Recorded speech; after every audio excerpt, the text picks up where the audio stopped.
Okay, good morning. Today is who is it today? 20, no, today is the 30th of November, November 30, 2025, and this is the Cosmology Discussion Group meeting, and my name is Harry Ricker. I think I started the recording. Looks like the recording's running. Um, okay, welcome everybody. Um, Roger was supposed to give a talk today, and at least I had hoped that he would, but he said he's not going to be here today, so I had to come up with something to talk about at the last minute. And considering that it's Thanksgiving here, which is a holiday in the United States, I figured most people would be busy. So I put together a short discussion about Lorentz transformations. So because that's a topic, a hot topic that everybody's been talking about. And let's see here.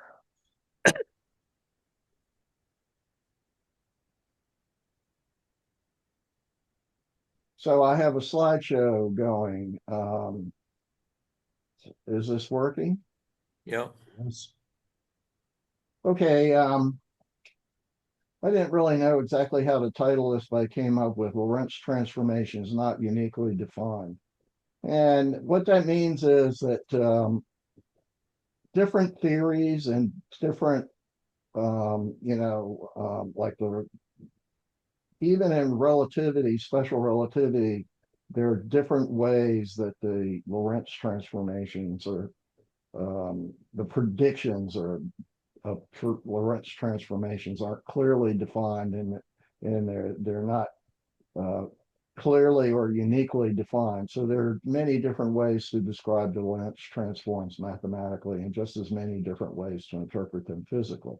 So I'm going to talk a little bit about uh, uh, uh, Lorentz transformations, and because they're kind of important in scientific tool, and there's a lot of controversy surrounding them. I'm going to basically talk a little bit about it and then open up the discussion for people to give opposing points of view. So James Keen has said this. He says that the Lorentz transform is an unscientific concept. I'm not sure what he means by that. However, what I think that kind of misses the mark, I think the problem is that it's the Minkowski space time geometry that is actually the problem, and is unscientific concept. And what that means is that I don't think it's really defined clearly physically, and it leads to a lot of ambiguities and confusions. And so that's kind of where a lot of issues come in. Okay, what's the problem with the Lorentz transform? Okay, it is used in different theories with different physical interpretations.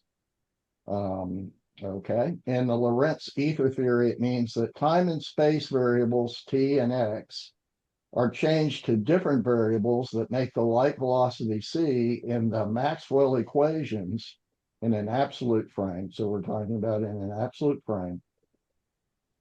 Um, is not absolutely true. It is locally an absolute frame for math, Newton's relative frame. I think I got that. So it makes the light velocity c in the Maxwell equations, when we're moving relative to an absolute frame, it changes the variables in the equations such that the c in the changed variables is constant. And that, a lot of people don't seem to understand that. Um, so that's an issue of confusion, but that seems to be what the main idea behind it is. In the Einstein theory, the variables t and x are said to represent changes in time and space, so that the velocity of light is made invariant for observers in relative motion based on time and space changing, or space-time unimodular signature. Ugh, boy. Now, what I did here was I kind of brought in this the mathematical language, the mathematical thing that they're using, the unimodular concept. The Lorentz transform is experimentally verified. Okay, here's where we get into the issue of, well, special relativity is proved by experiments. Well, that's kind of maybe true, depending upon what you think special relativity means, which is kind of the issue. There exists a very large number of experiments that are claimed to be consistent with the predictions of special relativity. Okay, yeah. There are engineering applications of the Lorentz transform, such as design of particle accelerators and design of GPS global positioning system. Now, Jim has raised this issue. He wants to know, what are the applications of the Lorentz transform? Well, they exist. They do exist. Okay. And if you want to discuss further about this, I have a whole list of applications. The primary difficulty is that the interpretation of the experiments is not consistent with special relativity because of the confusion regarding what the symbols X and T mean in special relativity. This is really kind of the crux of the issue. What do these symbols really mean? Okay. In special relativity, it's not clear. Now, I talked about this in one of my previous talks where I tried to go into what Einstein said in his papers. And what Einstein said in his papers in 1905, he talked about as if the Lorentz transforms actually changed the time on the clock. Okay. And so when the clock moves, its accumulated time has changed. But then when he got criticized by Dingle, they changed their interpretation and said, well, it's only the time that's apparent to the observer in the opposite frame. So which interpretation is it? Now, if you go and look through his papers, he kind of mixes up the two interpretations, and that's really where the problem is. Okay, there are many experiments that contradict the special relativity postulates. So Ian gave us a good talk last week about the SAGMAC. And then there's the Michelson-Gale. And of course, now we have the Wang experiments, which hopefully we'll get a talk about the Wang experiments at some point, although apparently he's not eager to talk to us. When I was an engineer working at Communications Satellite Corporation, I read these papers where they said that the east to west satellite transmission times weren't the same, which confused me because I thought, well, according to the theory of special relativity, the velocity of light is supposed to be constant. Why is it different? Didn't quite make sense to me. That was one of the first things that kind of made me wonder about special relativity and whether or not I really couldn't understand this particular thing. So there are a number of seminal issues that I, as a dissident, raised red flags to me that made me sort of like, this doesn't seem to be exactly what they're telling us in the books.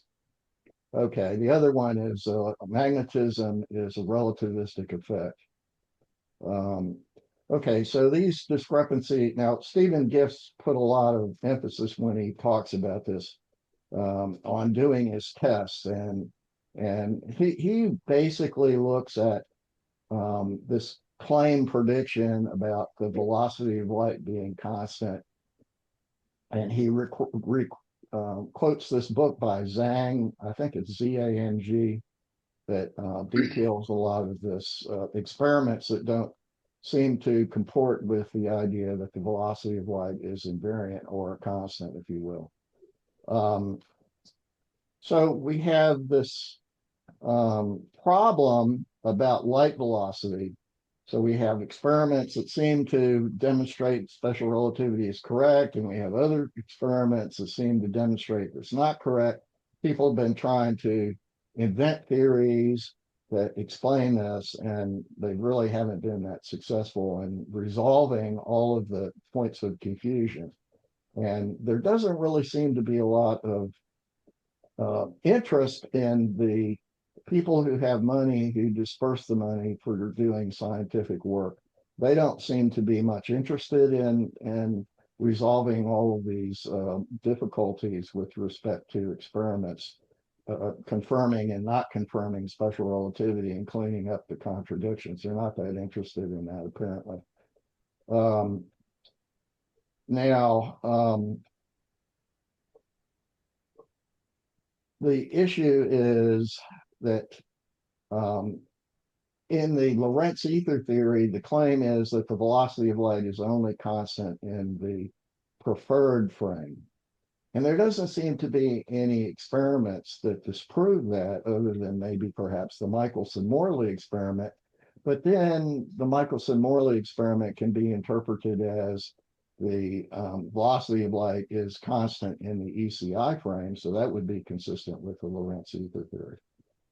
So in my view, this is kind of what I come to. My view is that if we start trying to make sense of all these experiments, the light velocity experiments that kind of give you one set of problems, okay, and the other experiments, okay, that test special relativity present another set of problems. So we've got two categories of problems.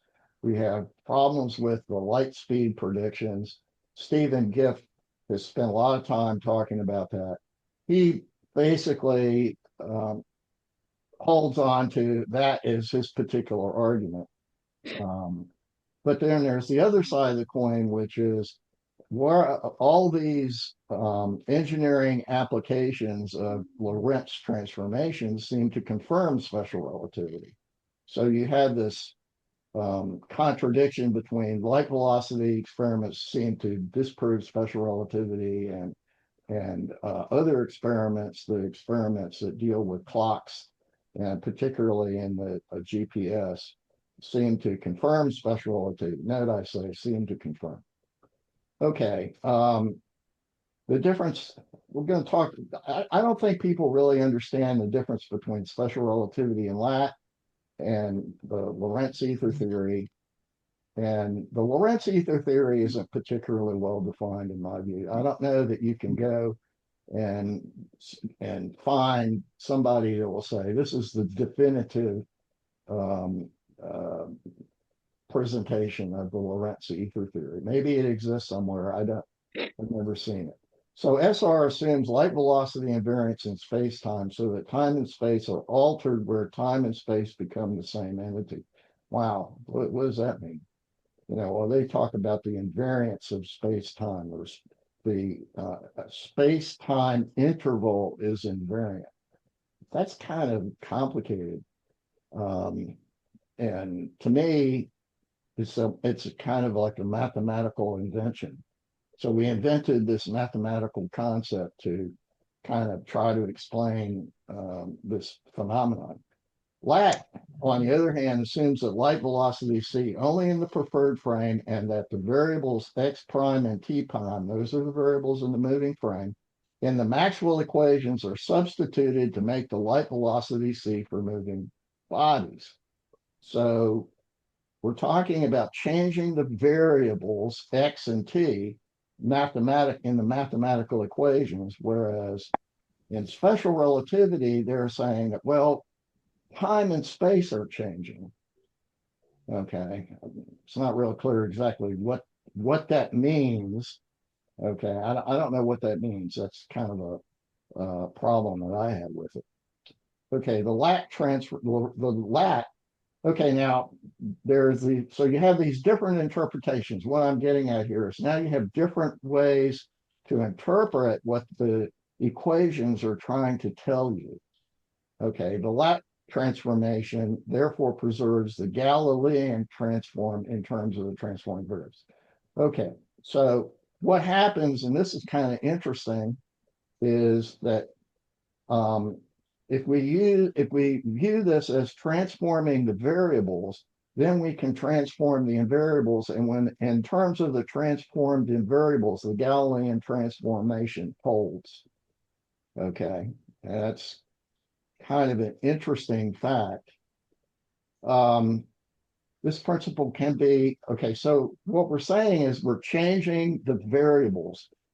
It's changing the mathematics, the what the mathematical variables in the equations represent. It's not changing time or space. That seems to be kind of a big point of where people get confused and they don't really see the difference or understand the difference. Okay, didn't finish on this slide. Okay, now in my view, in my theory, that we invoke linear algebra with its duality principle. Now I've talked about this before. Yeah. And what a duality principle is not really easy to explain.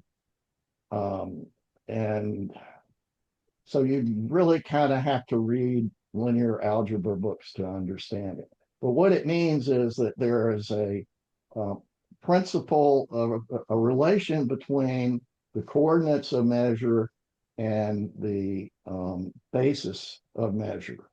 Okay, which they call coordinate and basis transformations. And the coordinate and basis transformations are related by the principle of duality so that they're inversely related to each other. Okay, now when that principle is invoked, we have a principle of invariance. Now there's a difference here, and this is really what I'm trying to say here about this. There's a difference between the invariance principle that relativity invokes. Relativity invokes a principle is that the invariance is a metric in space time. So it asserts that there's an invariance of the metric in space time. Okay, whatever that means. And this other theory here that I'm talking about, my theory is that there's an invariance of time and space. Time and space don't change. They're invariant. What changes are the way time and space are measured. Okay. So it's a difference between how we measure it and in my theory, the measure units are what are changing. Okay, not time and space changing. So we have a different. So there's a different way the theories are put together. Okay, and so there's a different algebra. Okay, that's really the whole point of this. The real point of what I'm trying to say is there's a different mathematical algebra that describes the physics. So what that means is that the special relativity algebra, this actually it's a kind of an algebra that's attached to this geometry of Minkowski space. It's not the only algebra that you can use to describe Lorentz transformations. Okay, I'm going to change gears here a little bit. Ian has brought up this business about the total derivative argument. Okay, and this kind of goes back to Hertz. I looked into this many years ago. It's really kind of difficult to find stuff about Hertz's work and his papers, but I think Ian has explained it. Essentially, what this does is it gets rid of the Lorentz transformation because it removes the difficulty that arises because of the Maxwell equations. And I think that's a valid argument. Um, the problem is that it isn't really that useful in terms of engineering. Now, if Ian can show me other applications where this works, that would be very good. But the engineering community and the people who design linear accelerators, the people who design electron tubes, the people who do work in high velocity electronics and high velocity electromagnetic wave, this sort of thing. They don't use this method, this mathematical method. They use the Lorentz transform approach. And what they actually use is four vectors, which is another, how should I put this? It's another mathematical method that's pretty much equivalent to the Lorentz transformation approach. Okay. And then this has to do with these four vectors or unimodular matrices. And that's where this, and the unimodular means that the signet, that the, I keep forgetting what the term is. It's not the derivative, it's the determinant. The determinant of the matrix is one. That's what unimodular means. The determinant of the matrix is one.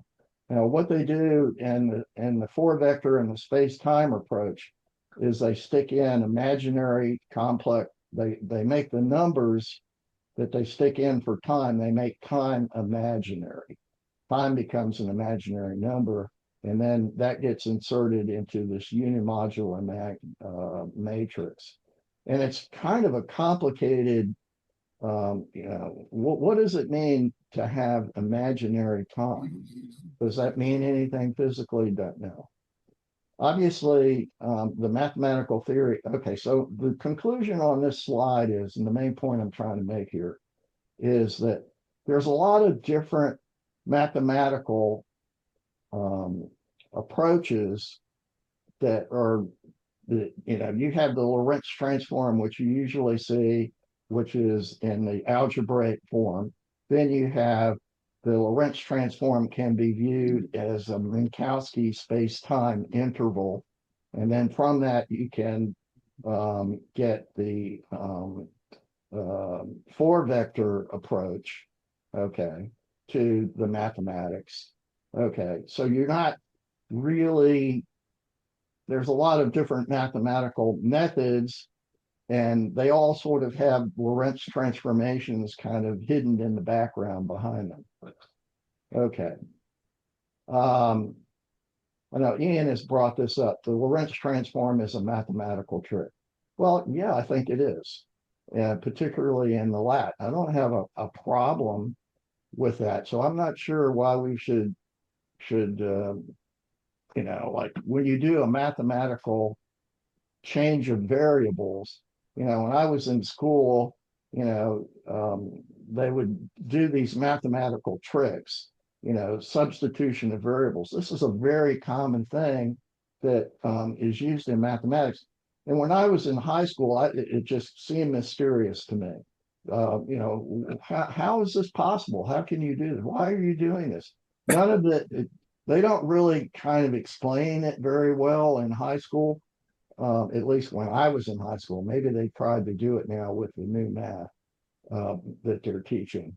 I didn't really understand why these things were done and what was the reason for doing them. And because I didn't understand that, it just kind of came across as a mathematical trick. Okay.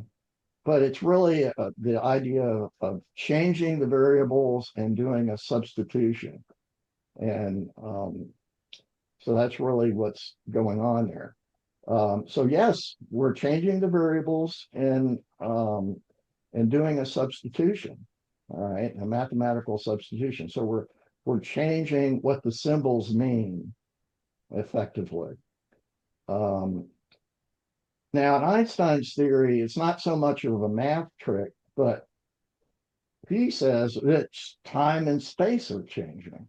So it's not really so much a substitution of variables or a change in the meaning of the symbols. He says that it's a change in the meaning of space and time. And there's a big long, where time becomes space and space become time, they become mixed up. Okay. I never really understood how any of that made sense. You know, the space and time merged together. If you read Minkowski's article about that, it seems very um, philosophically inspired, and he sort of implies that this is some kind of beauty, a mathematical beauty that comes from the mind of God, you know, and wow, aren't we impressive mathematicians for understanding this wonderfulness? To me, it doesn't ring true with me. All right, I don't think this Minkowski space time is really, in my view, this is really what I think the problem is. So, do we have any evidence that proves the Minkowski space time geometry? And I don't think there's any proof that, and I use the word consistent. Well, you can sort of interpret some of the proof, some of the experiments as proving it. But are there any experiments that really nail down this idea of reciprocality of observers? Observer A sees observers B clock running slow, and the other observer sees the other clock running slow. And is there any evidence of that? I don't think there's any evidence of any of the fundamental postulates that apply to this Minkowski space-time. And I don't think there can be. I don't think that it's a scientific concept. So it's not demonstrated. This symmetry that's required by the Minkowski space-time is not observed in the GPS or in the Haeckel-Keating. Okay, because in those experiments, the clocks are actually running slow. They're not appearing to run slow as required by the Minkowski geometry. Okay, so the hypothesis that time dilation is symmetrical is mathematically invalid. Well, that is a problem. You know, all these paradoxes come from the fact that the mathematics demands that every phenomenon has to be reciprocal or observed symmetrically in the opposite frame of reference. But we don't measure that in reality. That, and as Dingle pointed out, he said, well, it's absurd for a clock to run, one clock to run faster than the other, and the other clock to run faster than the other.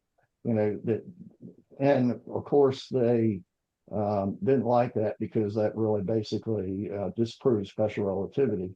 So he said Dingle was wrong and kind of basically ignored him.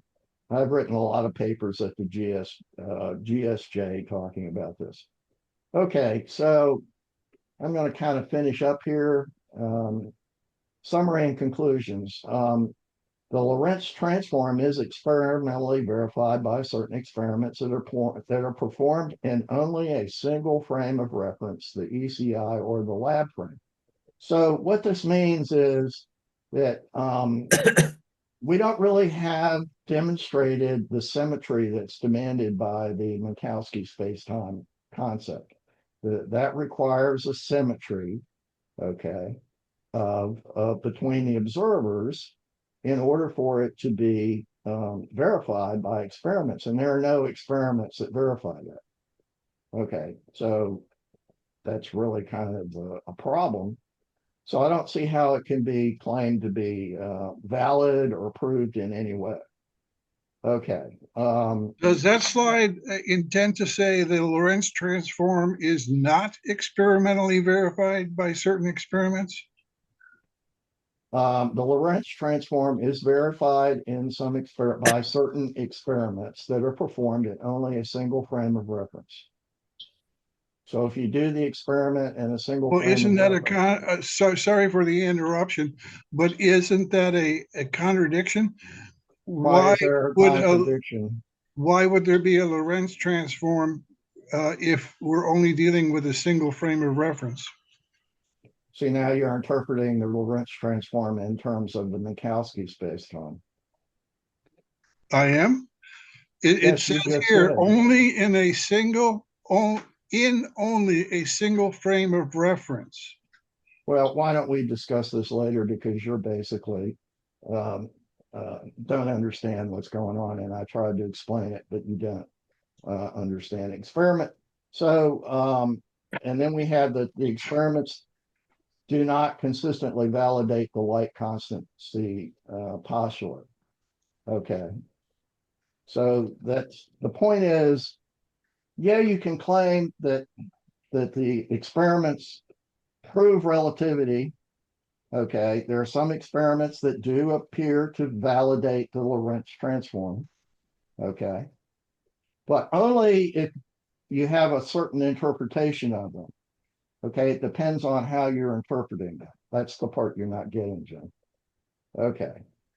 Then we have the other problem that the light experiments some seem to validate special relativity and some seem to not validate special relativity. So it's kind of a confusing situation.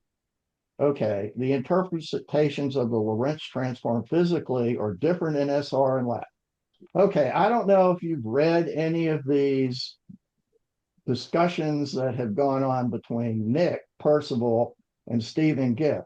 And Nick has consistently made this point over and over and over and over and over again. And Stephen Giff consistently over and over and over again refuses to understand the point.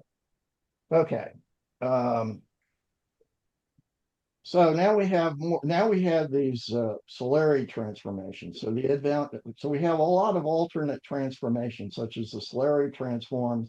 There's the Tangelary transforms. All these people are trying to figure out ways to come up with a consistent theory.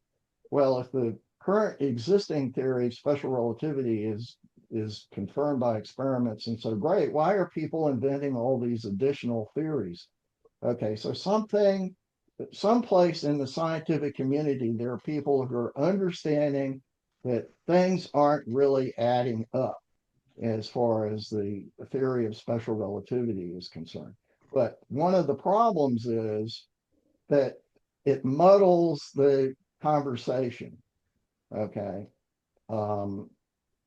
It's difficult to understand. So you have to understand all these different theories, like Stephen Giff bringing up Solari transforms.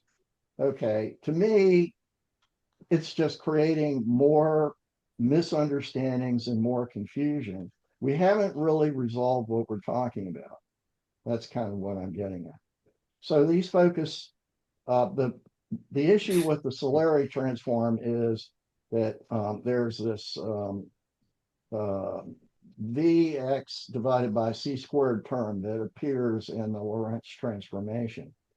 And this really causes a lot of issues.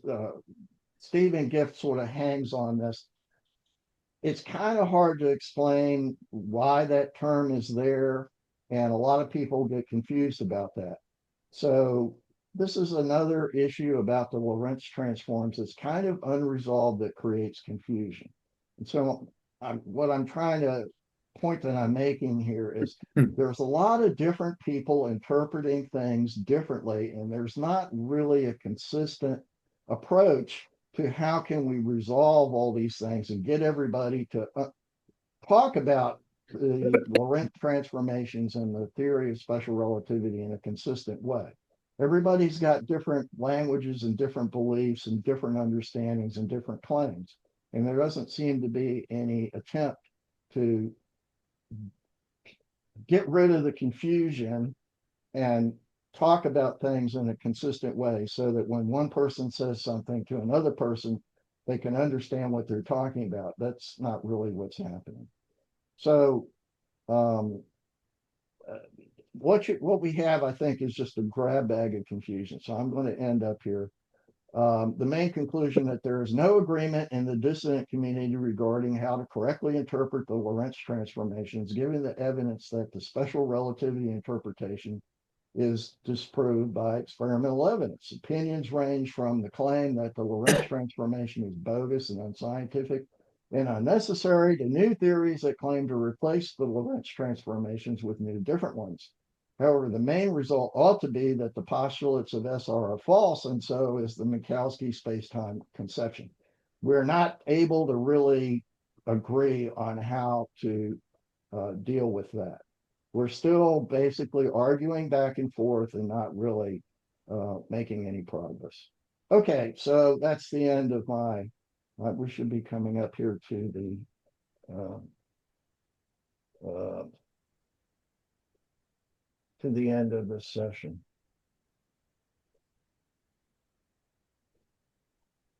Oh gosh. I just had one or two points, Harry. I wonder, should I wait for the next session or is there time?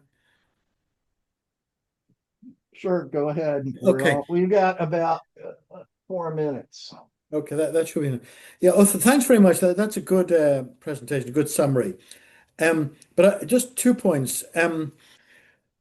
Well, first of all, I would contend that there are two separate phenomena really which are being conflated. One is physical effects. Um, Things change physically because they move or because they experience opposition, they have inertia or whatever. And the other is transformation, a transformation from one frame to another in regard to kinematics. Now, you said that the total derivative, works, but it would have problems. I think this is basically what, paraphrasing it, in maybe analyzing GPS or particle accelerators, which are designed. That's not what I'm saying. What I'm saying is it's not used. It's not used. Yeah. Okay. Well, I say, why should it? It would be better. It would be better perhaps if people were using it and tried to use it. But I don't think that I think people have become used to using the Lorentz transforms and the mathematical techniques, particularly the four vector formalism. That's become so universally adopted that I don't even think people see that there's an alternative. Okay, I agree. I agree with that. And just to emphasize again that I consider that these things in GPS, with the Sagnac correction and the particle accelerators and the particles and so on, I believe those are physical effects. They're really out of the arena of transformations. Now, the second point is related. The mathematical trick, and you don't have a problem with that. But you said it was maybe just a substitution, which is very common in solving complex equations. Um, but you see, I would add to that such substitutions are not real.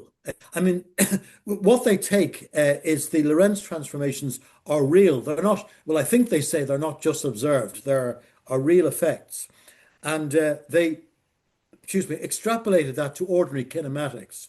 So in other words, if a trolley moves down an inclined plane at a speed, they say, well, the Lorentz transforms are the ones you should use, not the Newtonian. Although the difference would be so small because the speed is so small.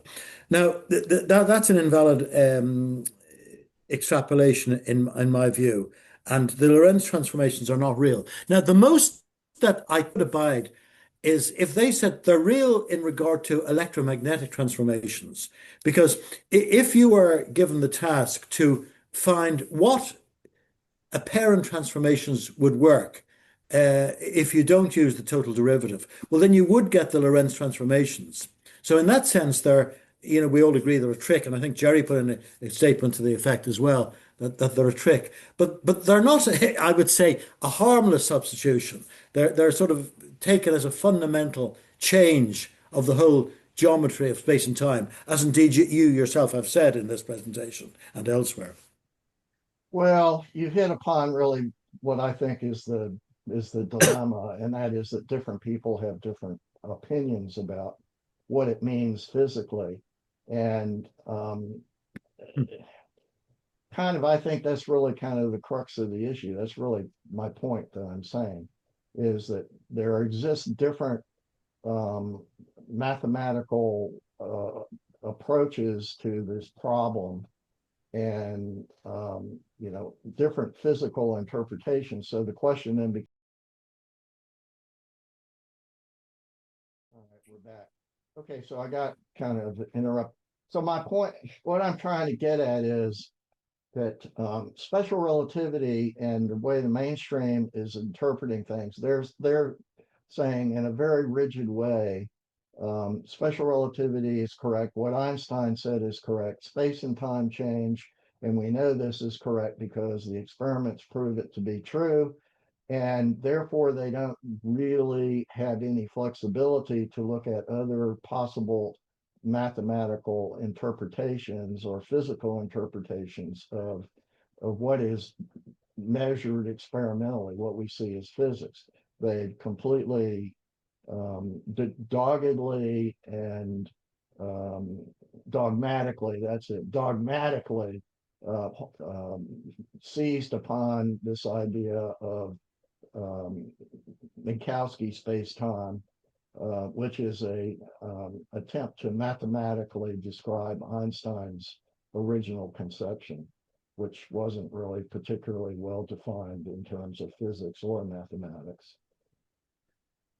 Yes, and with regard to Stephen Gift, I would maybe briefly say that I think he's right in attacking the LTs, actually, for the reason he gives and the experimental data, indicating variation of light speed and so on.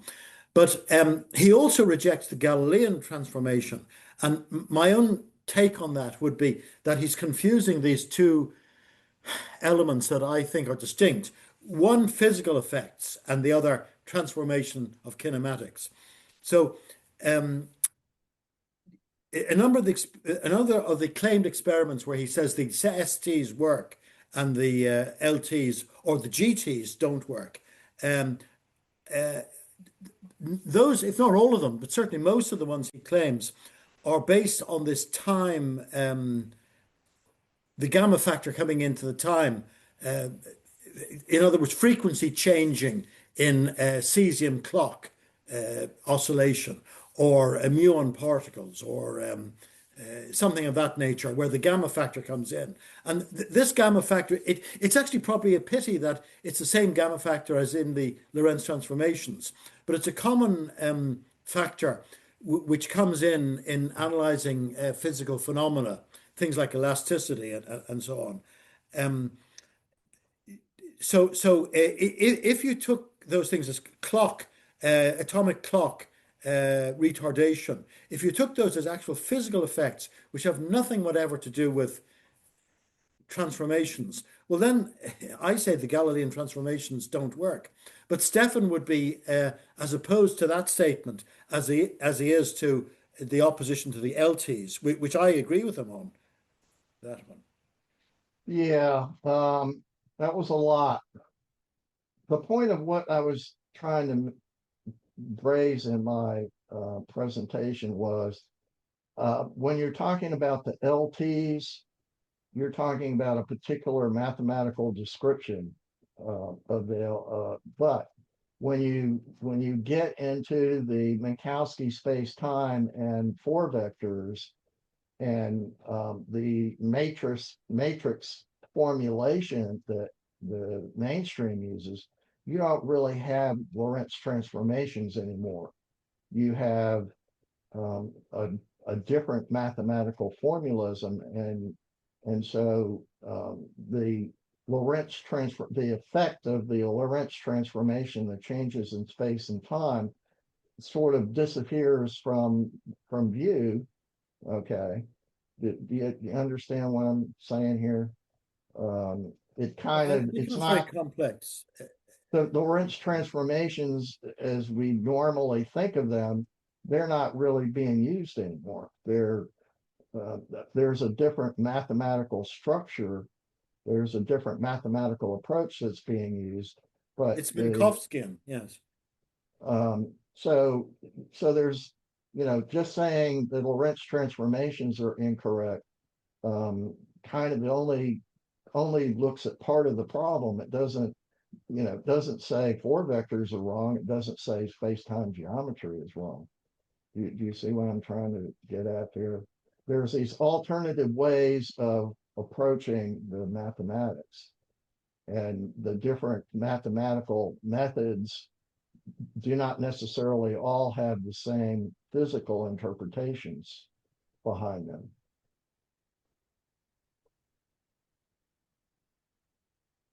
Yeah, that is so indeed.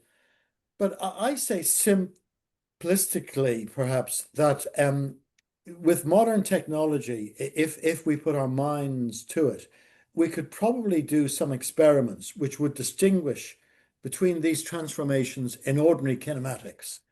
You know, we just do ordinary mechanical experiments, and we would find whether the Galilean transformations apply, or whether the Lorentzian transformations apply, or whether the Solarian transformation or any other ones apply. The Lorentz transformations would give specific differences for ordinary kinematic effects, even though the velocities are quite slow.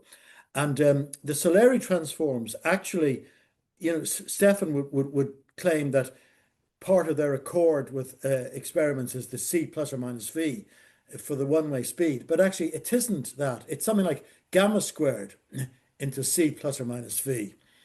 And you take, well, gamma squared is second order, it's approximately equal to 1. So I'm saying if you had two kinematic objects approaching each other or receding from each other, you do a kinematic experiment. You see, is the relative velocity actually c plus or minus v exactly, or is it approximately equal to that? The Solari transformations would say it's approximately equal to that. And of course, the Lorentz would bring the gamma factor in, which would make quite a difference. So we Well, could distinguish these things, but we don't do it because we're you know, the mainstream, they say, oh, we know Lorentz transformations work and they're the end of it, and there's no point in wasting time saying, well, oh, to be more precise, it's four vectors that work because they're actually using four vectors. They're using the four vector method. yes, Right. it's an extension. It's an extension of the mathematics, but it's a fundamentally the same thing. You get the same if you look at the matrices. You know, if you look at the first three terms, you get the same sort of factors in, and then you have the fourth term, and it's a four vector. That's right. It's just a more complex or more thorough, perhaps, way of looking at these transformations. I have seen a lot of the to and fro correspondence about the differentiation between SRT Lorentz transformations and the LET or LAT, the Lorentz ether theory ones. And I think they're just wasting their times, both sides actually, going into such great detail, because there are differences, obviously, in regard to there being an absolute frame and so on, but the transformations are still the same. And whether they're used by Einstein or whether they're used by Lorentz, I claim two things about them. First of all, they're a quick fix to a problem which has occurred because you've neglected some very fundamental mathematical description of reality. So they're both a quick fix, whether it's Einstein or Lorentz. And secondly, even more importantly, they're both incorrect kinematically. They're applied to kinematics, but they're incorrect. Or so I say. I'm not really sure I understand what you mean by incorrect kinematically. Uh, Um, so they say that if you could do a very, very accurate experiment, uh, if you had two motor cars, for example, approaching each other on a highway, one is going 50 miles an hour, and the other is going at 50. The Galilean transformations say that the relative speed is 100. Now, the Einsteinian one doesn't. You'd have to work out the equation of the addition of velocities. And I think you'd get something less. You might get 99.997 or something. You know, whatever, you'd have to do the mathematics. So you can distinguish that. Is it Galilean or is it Lorentzian? well, I say Lorentz I'm is not really incorrect. sure I understand what the difference between Galilei and Lorentzian would be. I think there's just you're just referring to philosophical or mathematical or theoretical differences. I'm not sure. Well, Another way of looking at it, Harry, would be that in the Lorentzian system, you have you actually have length contraction and time dilation. Well, you can call it whatever you like, but you have the gamma factor appearing into the length transformations and in the time transformations. Now, either it should appear there or it shouldn't. I say it shouldn't appear because in the Galilean transformations, you don't have any length contraction. If a mechanical body moves in a particular direction and is viewed from another frame, its length is still the same and its time is still the same. Well, I'm saying you could do experiments to distinguish between those. And it's not a question of what philosophy you take, whether Roger's ideas, and I know you've written a memo about it, but, I've forgotten the terms he used, even formalistic or intuitional or something. It doesn't matter. That's another topic. So go Yeah. on. Yeah, I'm dismissing that actually as well. I'm just saying it doesn't matter that. This is something which is objective. You can actually see what the velocity is of the object or what the length is. A bit more difficult to see what the time is, but you could do those experiments. If it were a life and death matter to find out whether the Galilean transformations are correct or whether the Lorentzian transformations are correct or whether the Solari transformations are correct, instead of spending months and months writing these long emails and starting insulting each other and so on, you could actually work out an experiment. You could do it. It could be done. A bit difficult. I think it would be very difficult to create such an experiment. Okay. I'm in agreement with you, Ian, that a meter is a meter, like however fast it goes relative to whatever. I have some thoughts that I wrote down. See, I used to think that the Lorentz transformations were designed to account for the invariance of C. And I was going through ChatGPT and, I was questioning about that, about the Michelson and Morley experiment, because You've changed your view a little. Oh, what now? You've changed your view somewhat. Oh, yeah. Well, it was designed to account for the illusion of the invariance of C, because when they shift the interferometer in different positions, it was always a null result. So he must have thought, well, something's got to give. One side is shortening to cause the null result, like the illusion of it. I mean, I think the Michelson and Morley experiment doesn't prove anything. That was just an ad hoc fix, like you say. But Actually, I agree with that. I think that's the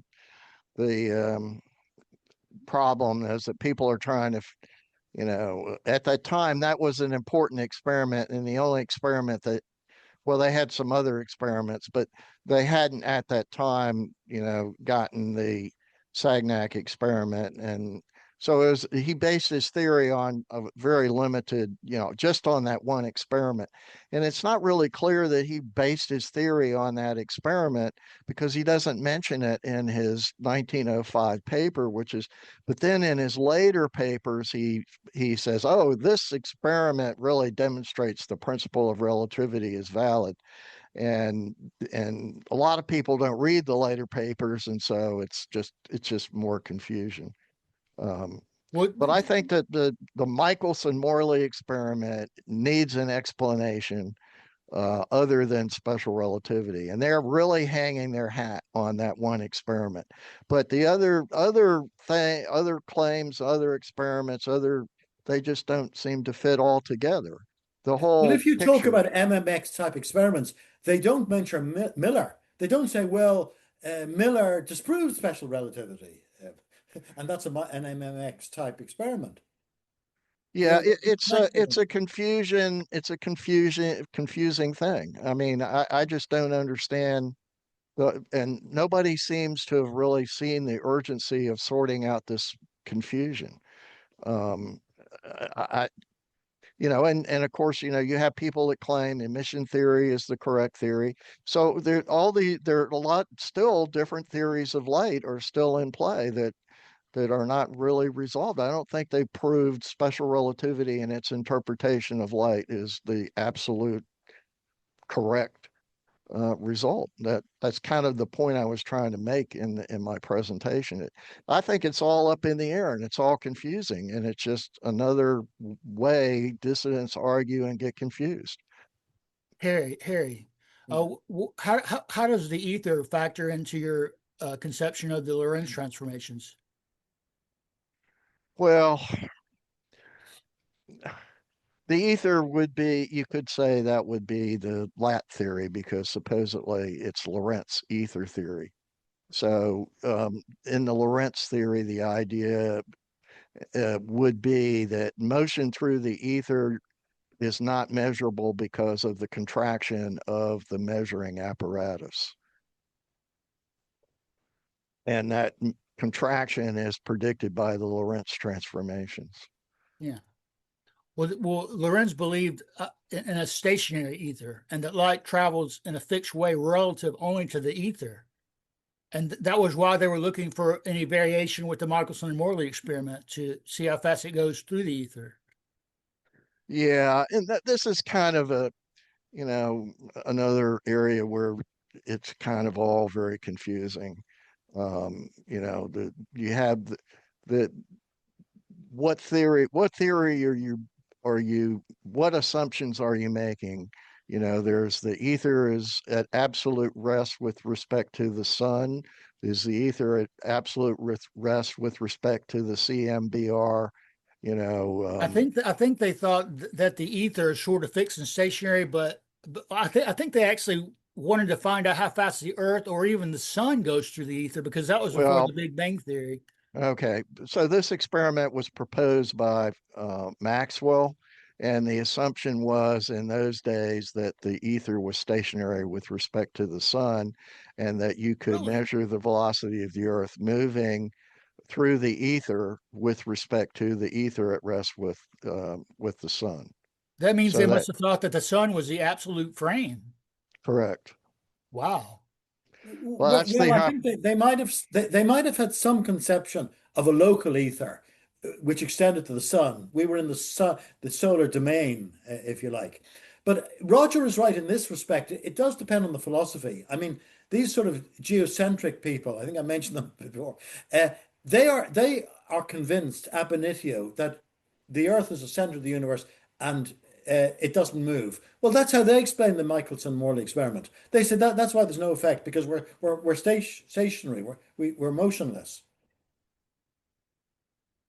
Well, I think the way I view it is that the um, Michelson-Morley experiment disproves the Copernican hypothesis because it cannot detect any motion of the Earth around the sun. So therefore, the Earth is stationary. Well, that's a philosophic way of expressing their view. But I would say that one doesn't need to go to those lengths.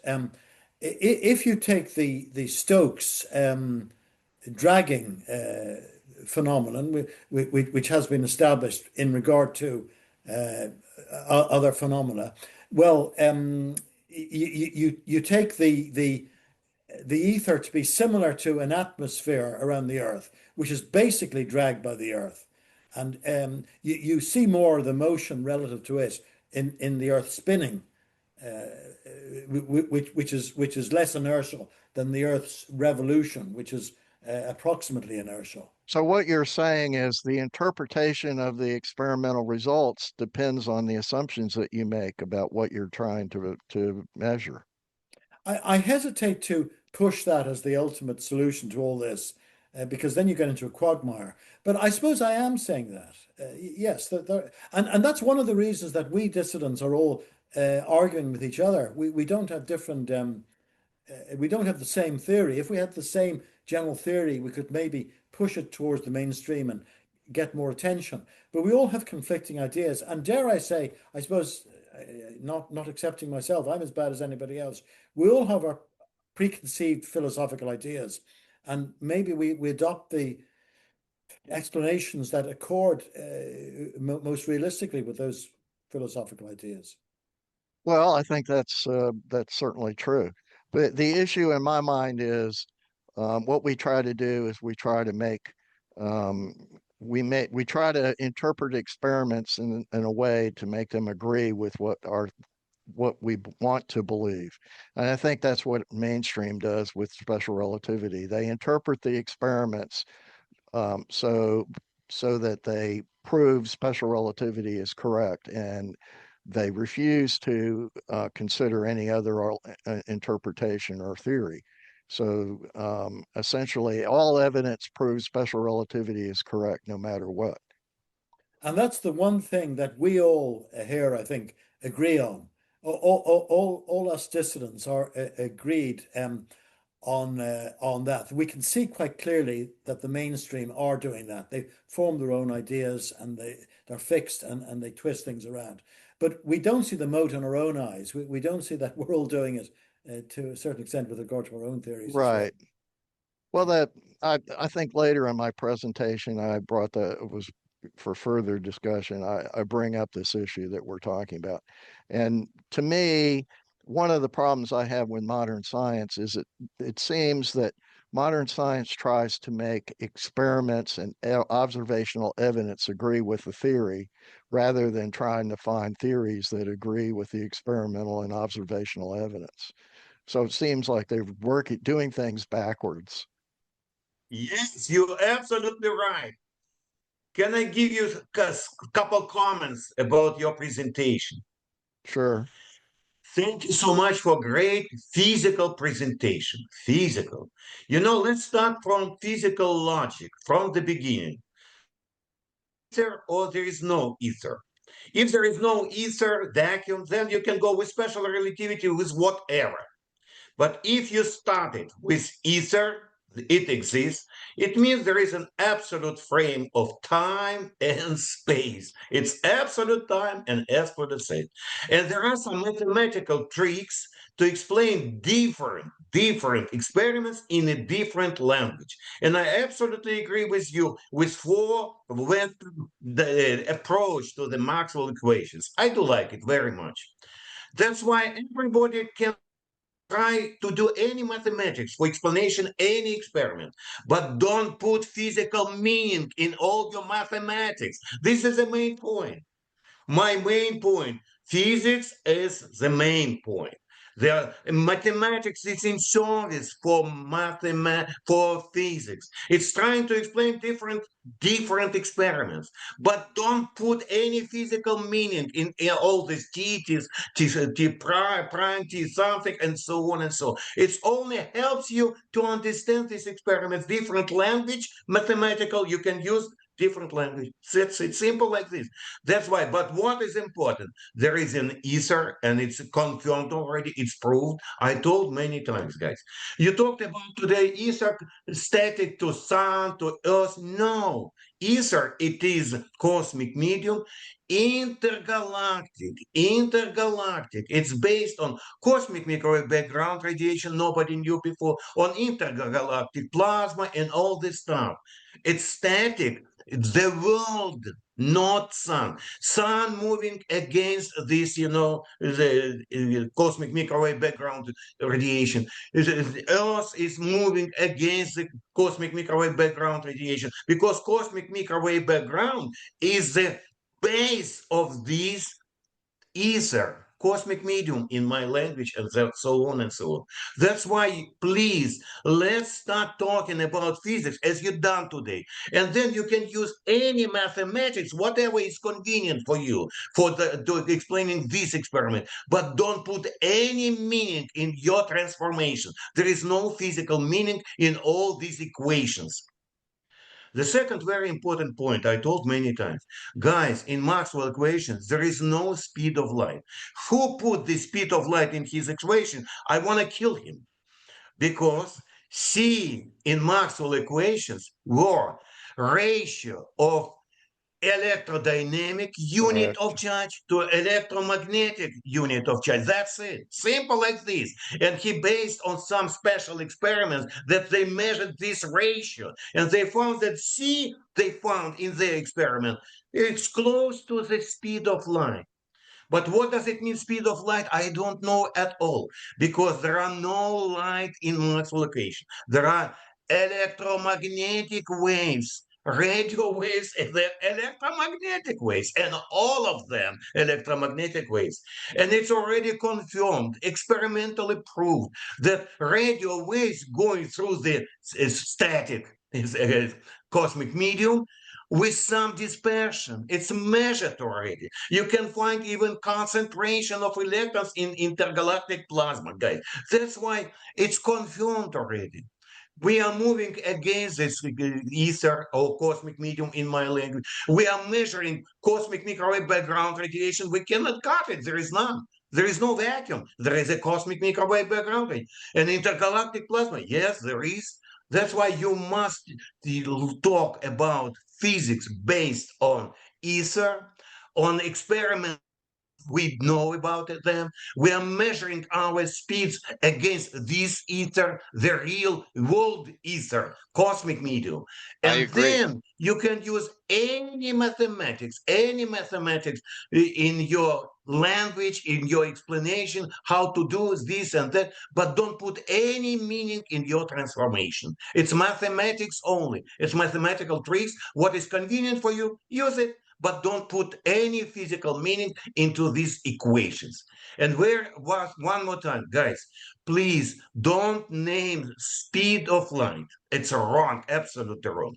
The second one, electromagnetic waves, they have different speed, different, because there is so named magnetic parameter or the electric you must check them, you must take them, you must calculate based on the ether. It's something matter. You cannot tell, oh, it's constancy. No, I it's have a not. question for you.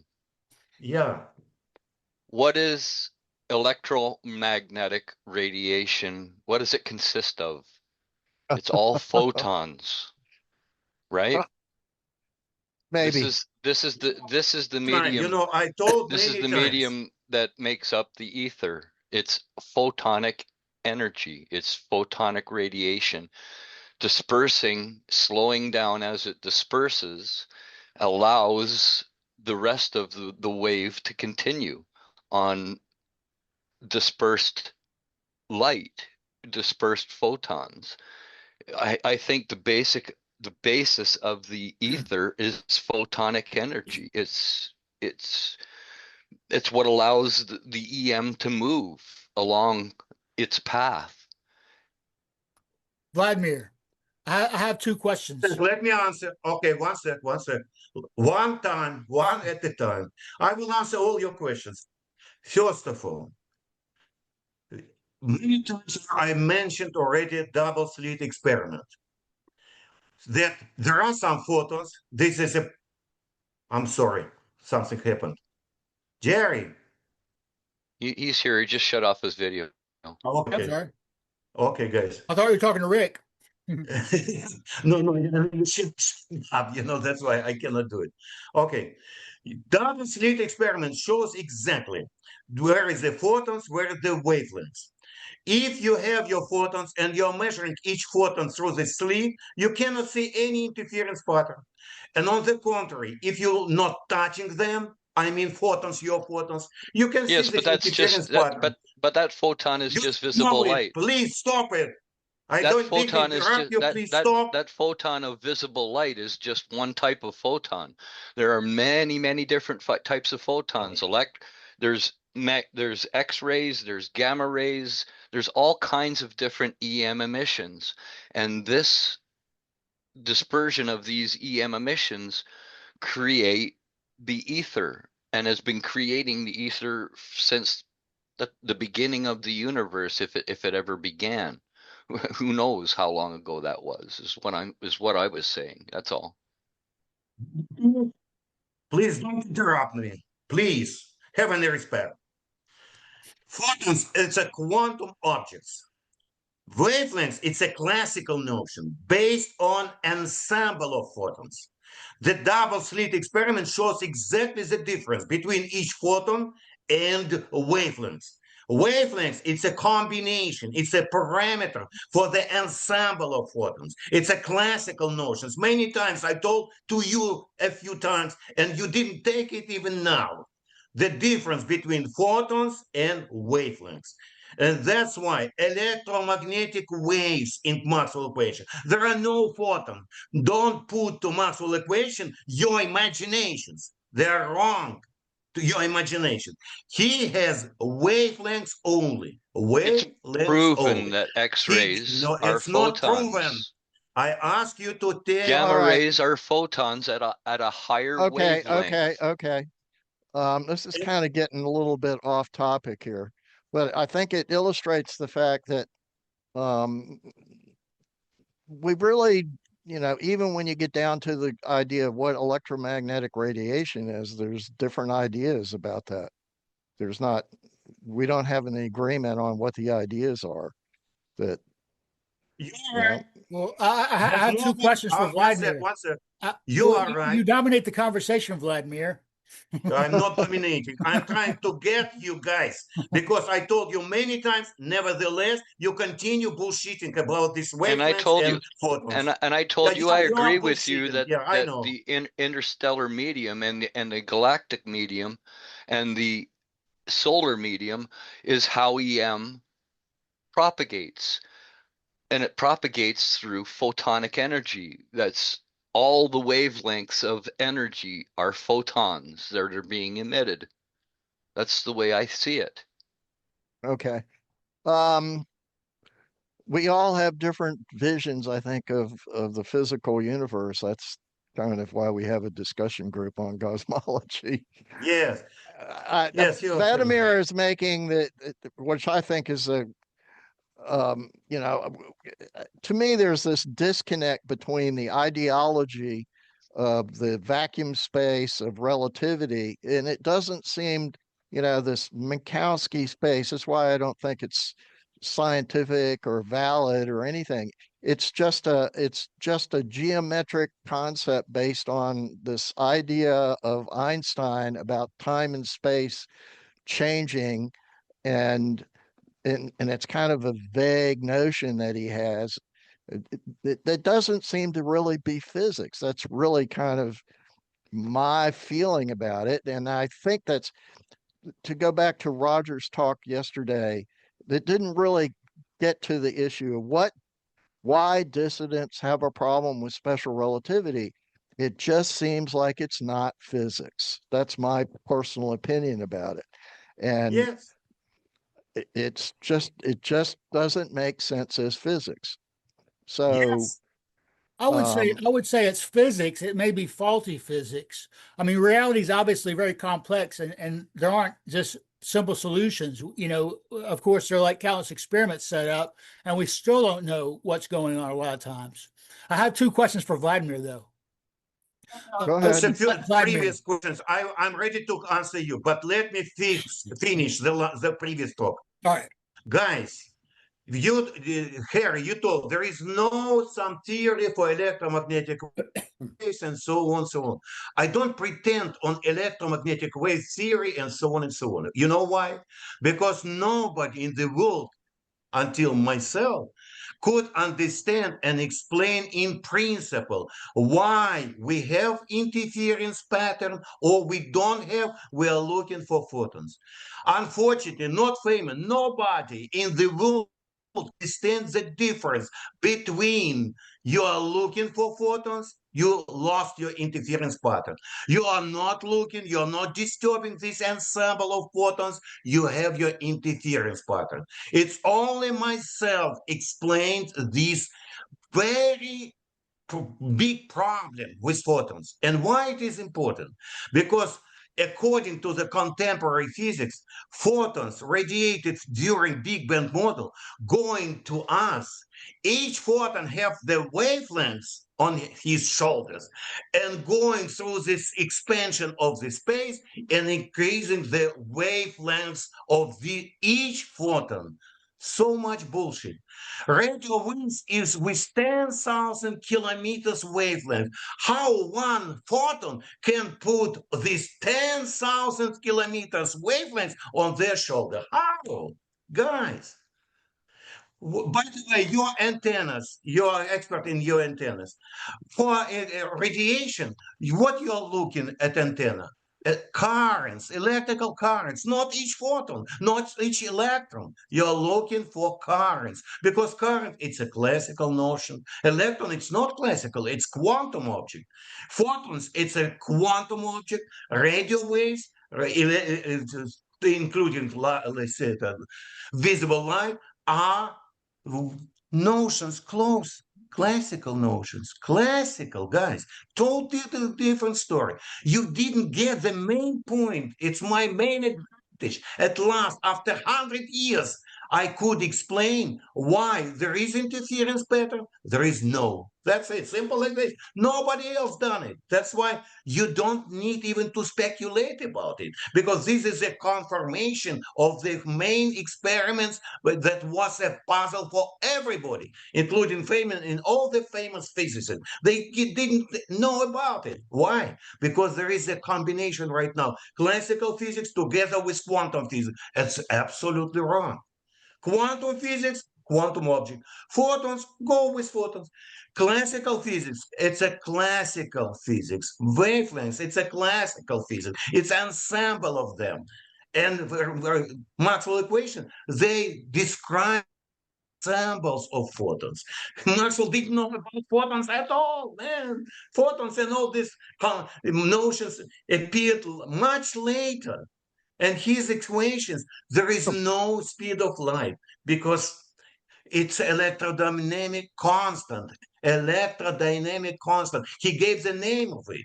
No speed of light. Who put it in Maxwell equation, speed of light? I have no clue.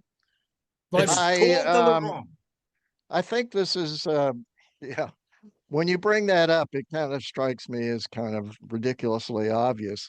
And I guess this is another thing we can blame Einstein for with his theory of idealizing physics, making physics an idealized mathematical, philosophical system of thought rather than something that's based on empirical, experimental facts. So we substitute, ideology in the world, you know, I just don't believe in the Einstein relativity ideology. And then you bring up another problem, which is the quantum mechanics ideology. Is that really physics or what the heck is it? I mean, No. Penrose already told many times quantum physics is absolutely wrong. I know. Penrose, I I have know. a respect to him, I not know. to somebody else. I know. So Guys, it's this is a totally little bit wrong. out of we're coming up, we're kind of getting, we got 2 minutes. No, This is sort of off topic, Vladimir. I mean, bringing in quantum I mechanics know. is But I know, but sort the of, guy who didn't give me the chance even to talk about my comment, he told many times, photons this way and this way. It's a all right. mixture. Photons don't exist in classical physics. There are ensembles of photons. Ensemble of electrons, it's electric current. Ensemble of photons, it's a wavelength gas. Ensembles. And even space and time and gravitation, we can introduce when we have ensemble of particles, and we can introduce the notion cosmic medium. Cosmic medium. Only then we exist with you. Classical physics exists, everything. Space, time, gravitation. We can introduce only when we have so-named ether. In my words, it's cosmic medium. Only then we can talk about it. And all these mathematical tricks, guys, you can do whatever you want, But don't put any physical meaning, because it's immediately vacuum. There is no vacuum. There is cosmic medium. Please stop talking about even special relativity. It's not science. It's not it's mathematics. Imaginary time, I don't understand it in special relativity and general relativity. What does it mean in imaginary time?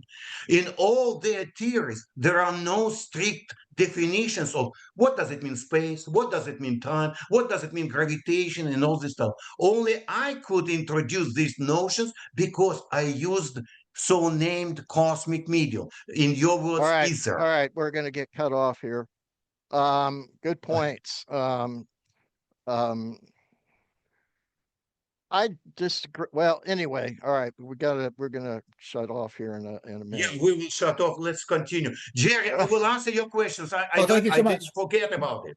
I'm All right, sorry, appreciate it. because That's I all right, no wanted problem. only to finish my point. Jerry, be prepared. In the next session, you will be the master. Okay.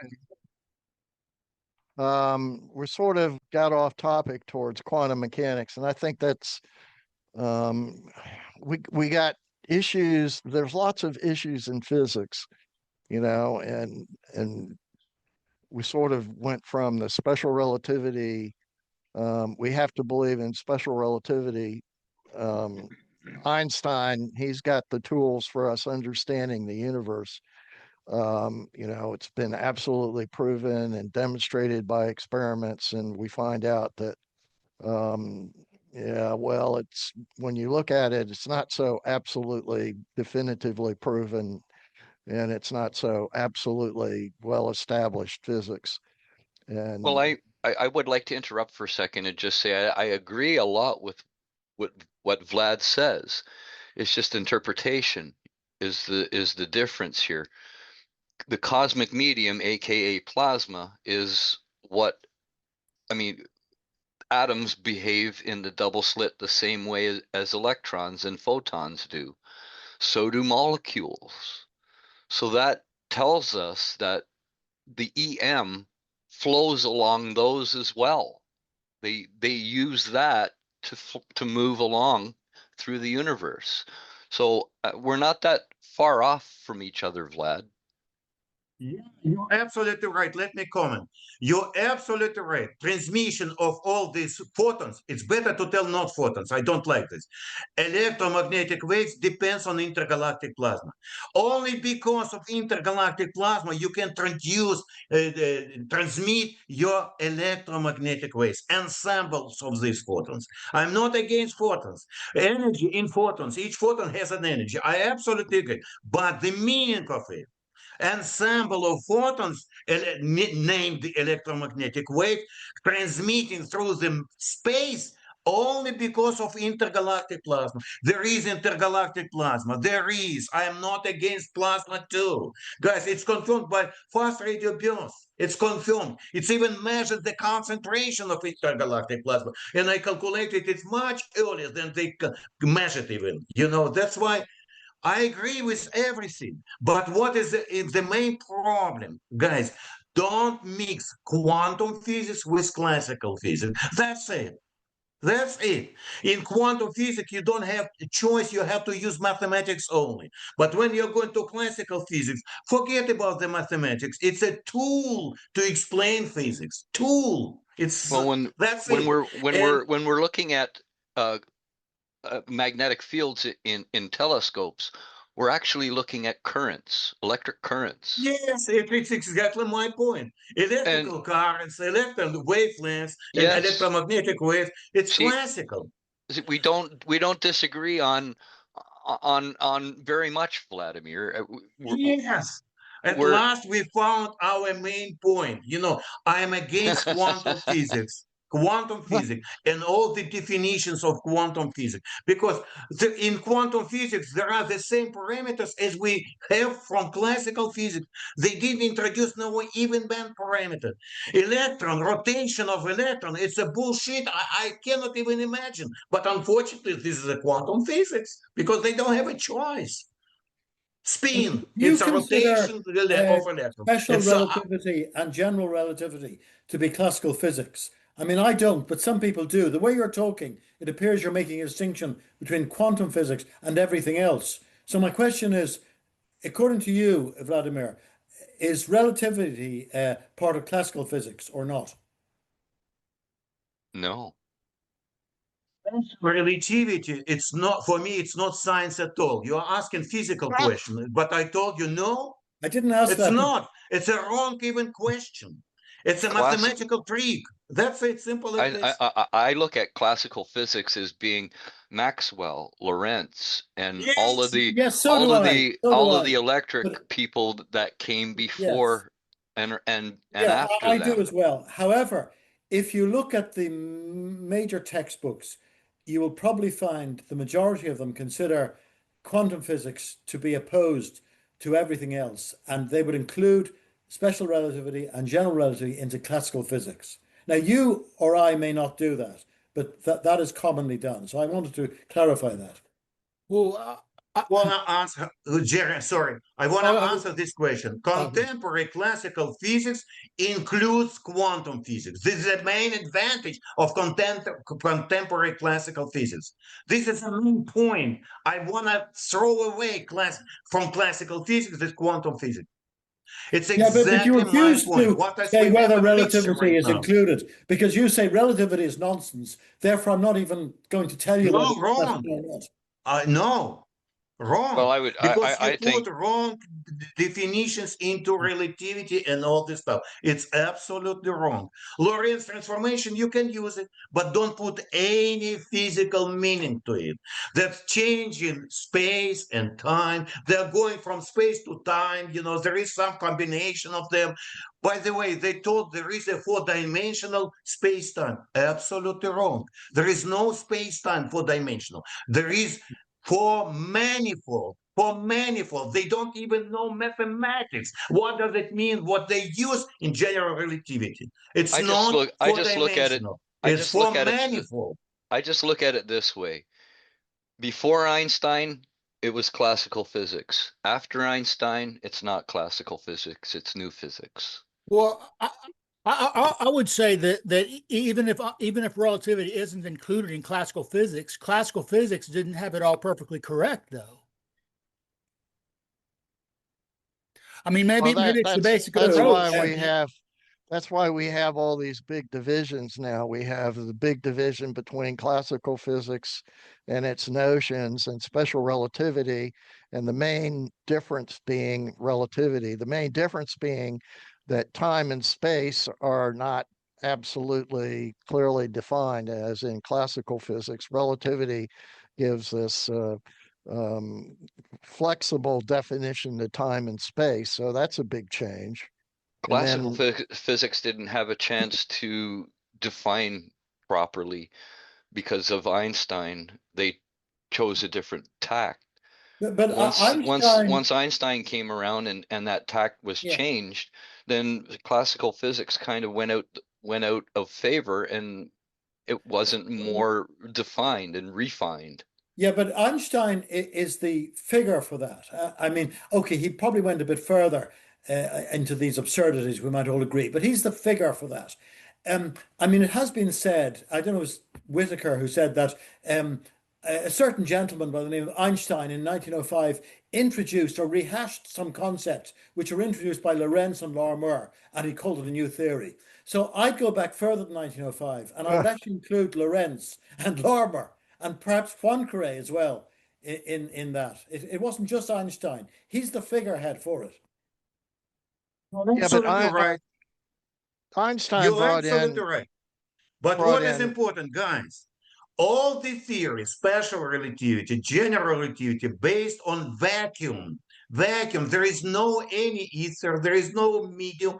There is nothing. From nothing, you build these classical theories. It's from nothing because basis of this physics wrong, absolutely wrong. Because we are not living in vacuum. We are in a cosmic medium, all of us. That's why I told it's not the science because the basic of this science wrong.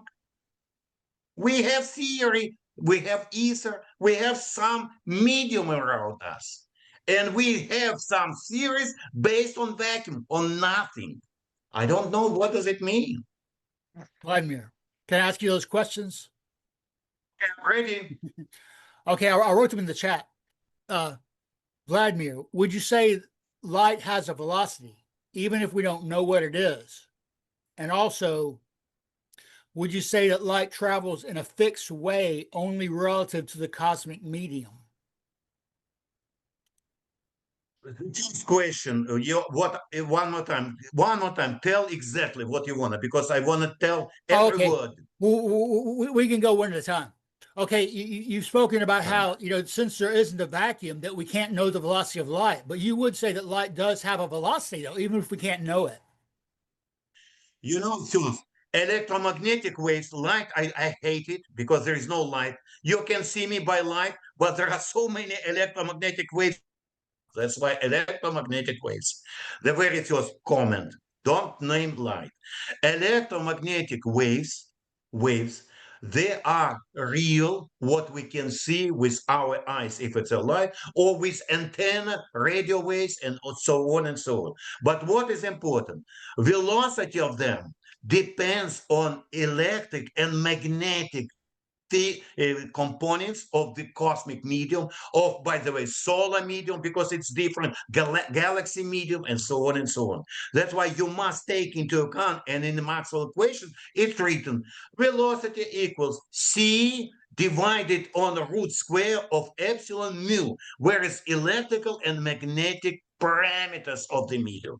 That's why there is a velocity of them, but you must take into account parameters of the medium or transmission medium from this wavelength. That's why there is, but there is no constancy of it. There is no. And fast radio bursts confirmed it. There is a dispersion of radio waves, and based on this dispersion, they calculated the concentration of intergalactic plasma. Simple like this. That's why there is velocity, but different. There is no constancy of it. Okay, cool. Second question. Okay. Okay. Well, okay, Lorentz thought, and with Michelson and Morley, they thought that light travels in a fixed way relative to the ether, and when they couldn't detect, when they couldn't detect any variation, they developed the Lorentz transformations to account for why they couldn't detect the ether. So, would you say that light travels in a fixed way relative to the cosmic medium, or that it travels just sort of on its own relative to other objects? And you have these radio waves. Let's talk about fast radio bursts. Through intergalactic space, it's a huge, because all the galaxies, it's like particles in the volume of the water in an ocean. Simple like this. That's why when you're talking about the billions of years of transmission, the main player is intergalactic plasma. That's simple like this. But when you're talking about solar system, suppose there is some additional electrons, protons, plasma, and all this stuff. Even if we have a plasma around our Earth. That's why when we're talking about GPS, I'm always asking the question, how you took into account plasma existing around this Earth? That's why it is a totally different experimental situation.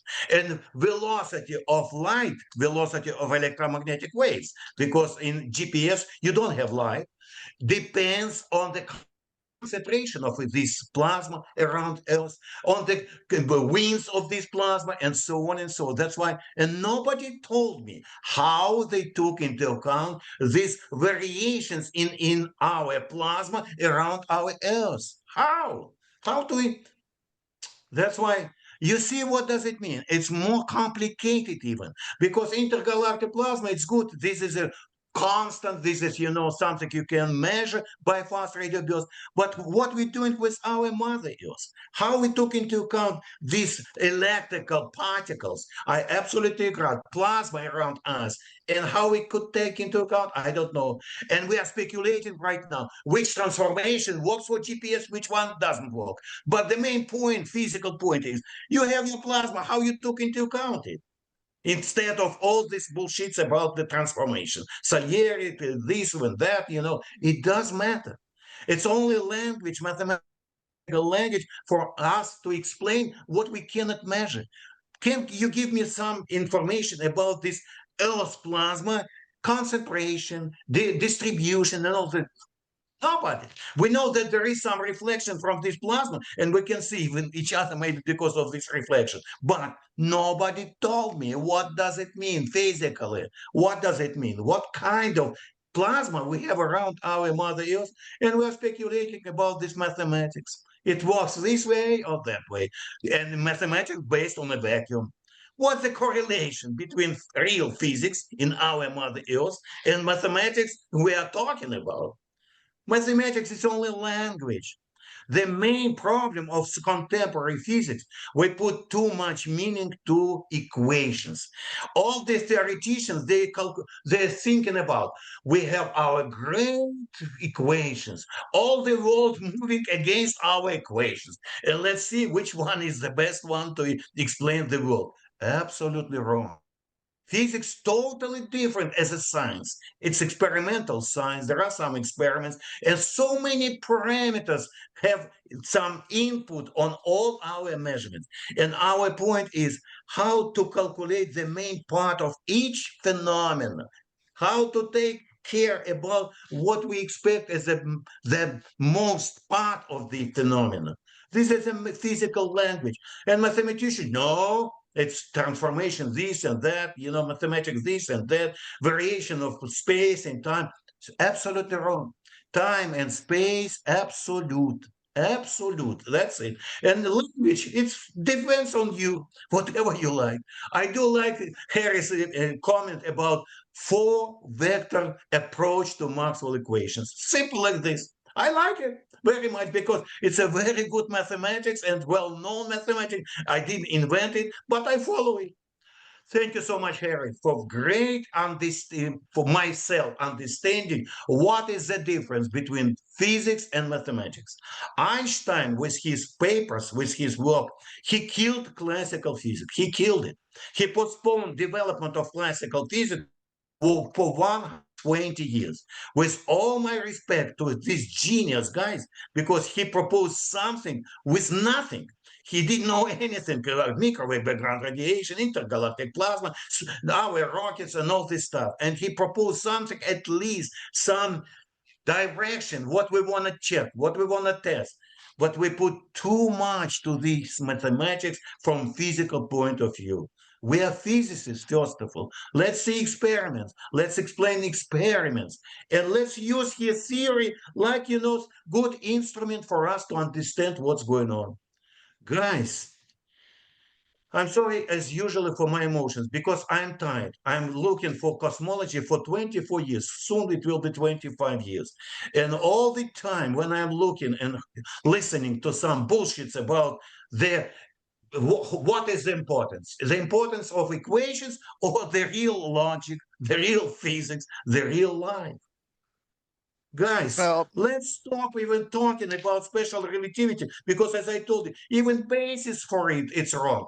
Harry, you talked many times about even mathematically wrong, man, how we can explain, talk so much with Roger, with everybody about special relativity. It's a wasted, it's only mathematical logic and that's it.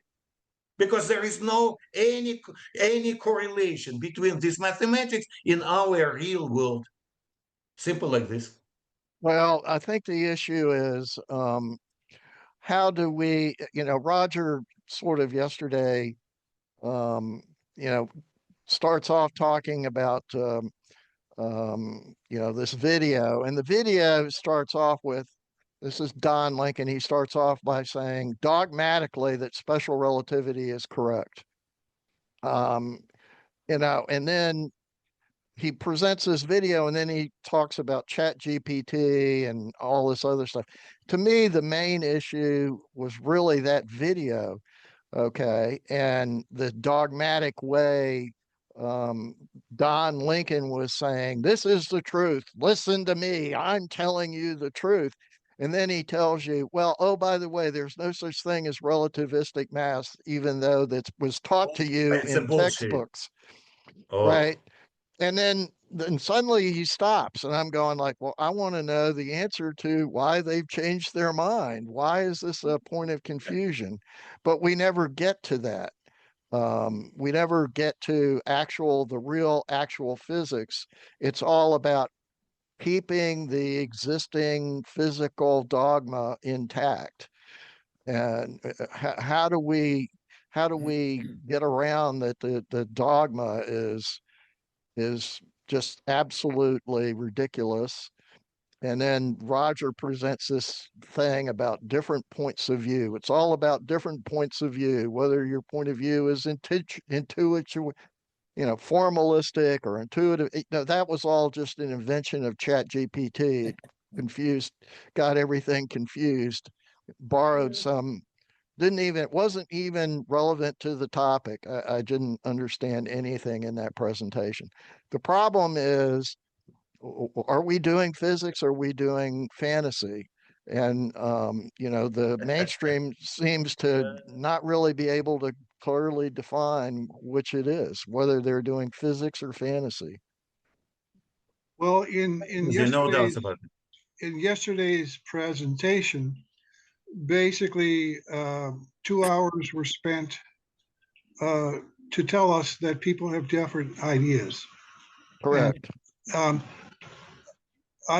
and also to complain about that theories change over time. This is really an unscientific view that I don't really think should have a place in CNPS presentations. You know, Right. what is you know, Roger's repeated complaint, and I don't want to overemphasize this point because he's not here to speak back, but you know, he's worried about this so-called changing of the goalposts, or that theories develop and change over time, and this is a complaint. I mean, how could that possibly be a complaint for scientists, that theories develop over time and change? You know, so it's sort of, there's an anti-science thread in all of that, I believe. Well, my view on it is Don Lincoln saying relativity is absolutely correct, but now we're going to change what relativistic mass means. Well, to me, that's a contradiction, because he told me that relativity is absolutely correct, and now he's telling me that the theory is different. Correct. By the way, that may have been a very old video, because I understand, or I had thought that Dr. Lincoln is no longer at Fermilab, that he was someplace in Texas doing something. That may be, yeah, that probably isn't an old video, but his attitude when he explains things is so dogmatic, and so, I mean, dogmatic, just rigidly dogmatic, like, you know, you'd expect something from the Catholic Church in the medieval period. You know, it's just, he's a But what I find caricature. intriguing from expressions such as his is you're not permitted to question any of these doctrines. That's true. You're thrown out. Oh no, this is not. However, they preface all their analyses with questioning it themselves. So every day you seem to say, we have a new experiment. Was Einstein right or wrong? They're allowed to ask the question. But the answer is always, he was right. We thought he was wrong, but we've now proved again that he was 100% right. You don't see that about any other scientist. They don't say, we're doing a new experiment. Was Newton right or wrong? Or was Leibniz right or wrong? Every day they say, was Einstein right or wrong? We thought initially he was wrong because the speed of these neutrons exceeded the speed of light or something. I have to beg Vladimir's pardon for using that expression. However, we've now found that actually it was a slight error in the experiment, and Einstein was absolutely right. Let me give you some short comment, guys, about relativistic mass. First of all, photons, electrons, whoever, they don't have mass at all. They have energy only. Rick, you're absolutely right. Photons, they have energy only. Mass we invented. Mass, it's a classical notion. It's I don't want to continue, but it's a classical notion. Particles, they don't have a mass. That's why even the question, do we have relativistic mass? It's bullshit, because there is no mass, and you're trying to tell about the relativistic mass. Why? Because equations, in Einstein equations, Lorentz equations, it doesn't matter. They follow them, it must be relativistic mass. It's absolutely wrong, guys. There is no mass. There is only energy. That's it, simple again. Rest energy, you can tell, some movement energy, and there is some increase in our accelerators. There is only energy increase. There is no mass increase. It's only energy. It's simple like this. You see, even our questions, dogmatic questions, mass, relativistic mass, it's bullshit. It's wrong. It's classical notions put into the classical objects. Wrong. So you're sort of our local Don Lincoln. I am not. You just want to make I am not. statements. I don't compare to anybody. Let me ask you the difference, guys. We're talking about people 100 years ago. They knew nothing about you, myself. They knew nothing about GWST and all this stuff. That's why we cannot even be close to them because they invented something from nothing. But we have so many experimental results, and we are following the same bullshit what was 100 years ago. We didn't take into account any achievements, advantages of astrophysics, astronomy, and all this stuff. Guys, we are in a very good position against them and never blame them. I'm not blaming Einstein because he gave something to follow, to prove right or wrong, and so on and so on, because there was nothing about the space before him. But now let's stop it because it's totally different right now situation from experimental point of view. We must change the theory, not blame him. Tell it was a very good step in a human beings in our society to start with something. And now time to tell thank you so much for you done for us for 120 years. We must go new way, taking into account, considering what advantages, experimental advantages we have right now. Simple like this. That's why I don't even compare with anybody, myself with anybody. I'm not. I'm not genius. On the contrary, I'm trying to be smart only and trying to explain experiments what we have. They didn't have, but I have it. You have it. It's a totally different story. Trying to explain something existent or to propose something non-existent at all. This is a genius. People, they propose something with nothing. That's why, please, please, this is my Okay. understanding of these famous people. They've done great, great, but it's time to change it. That's it, simple like this. Oops. But, okay. He's not wrong. I'll say that. It Well, needs to Absolutely right. change. Photons, We know they have energy. You talk we energy. we You're we know absolutely right. we know a Photons, they hell don't have mass. we They have know a hell of a energy. lot.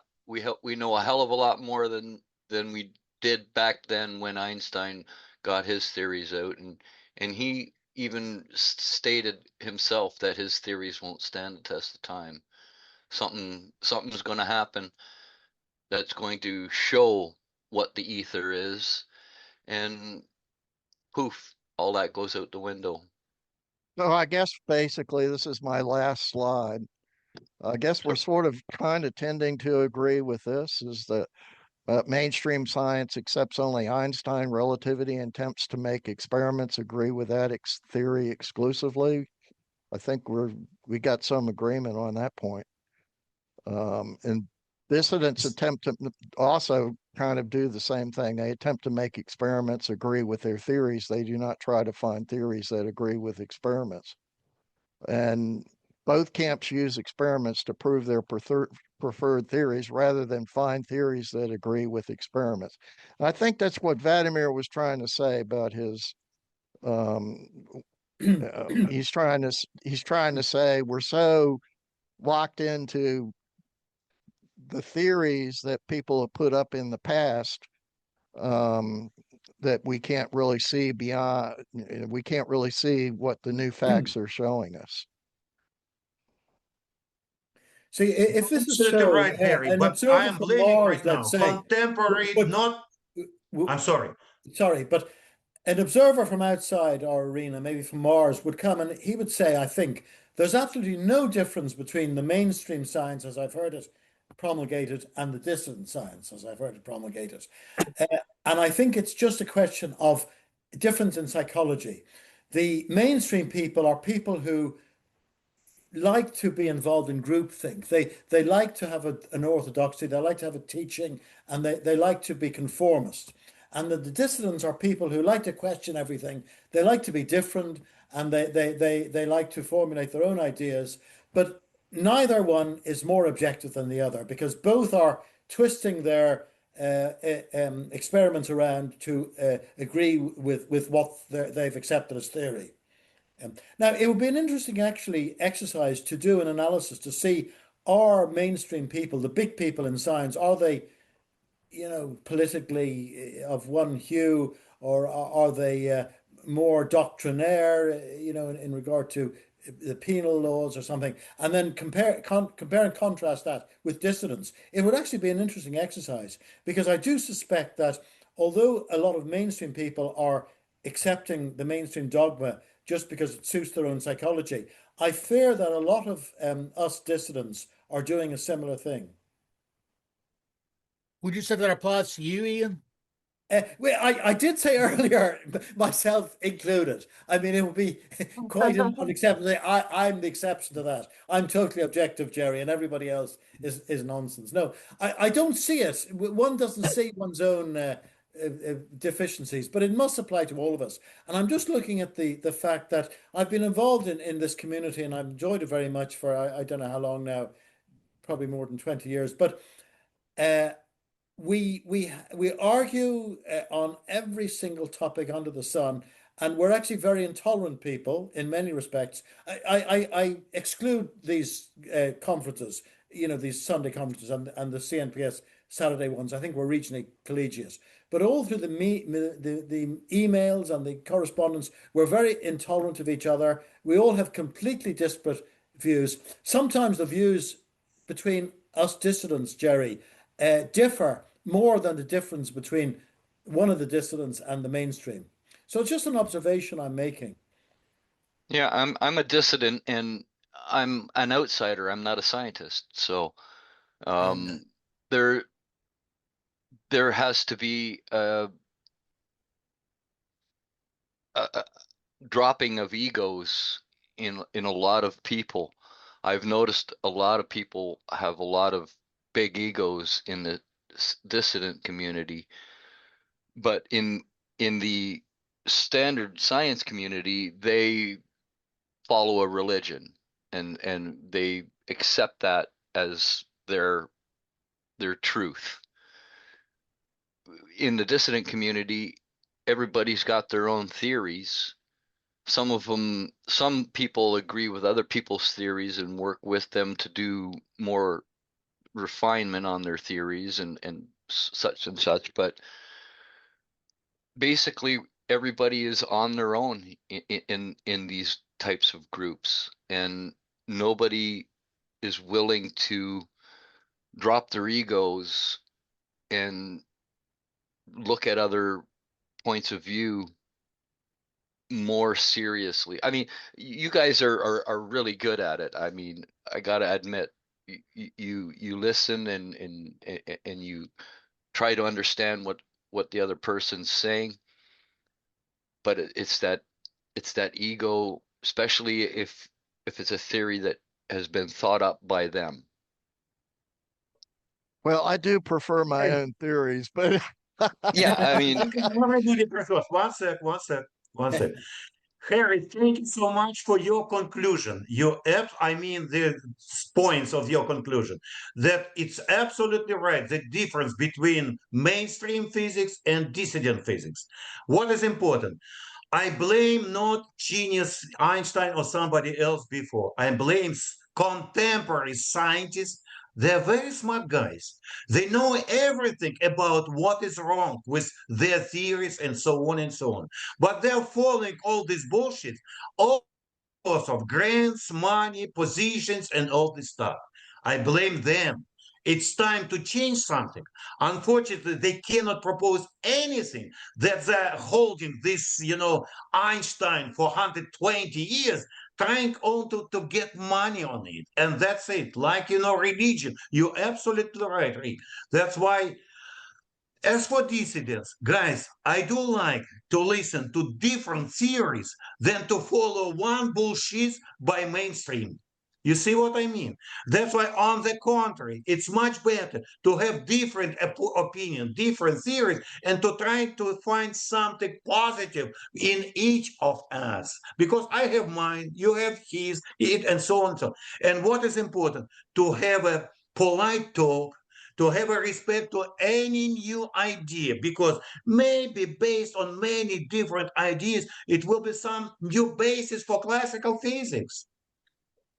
well, I mean, electromagnetism is the way the universe runs, as far as I'm concerned. It plasma is moving constantly. It's it's allowing charge, the charge that those moving particles creates current, and then they create Z pinches. On the largest scales, they pinch into galaxies, and inside them there's that same dynamic is happening on smaller scales, and they pinch into suns, and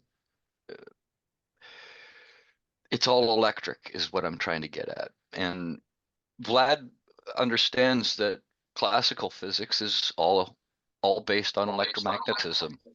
Yes. But let me tell you, by the way, electromagnetism, you asked very good questions about it.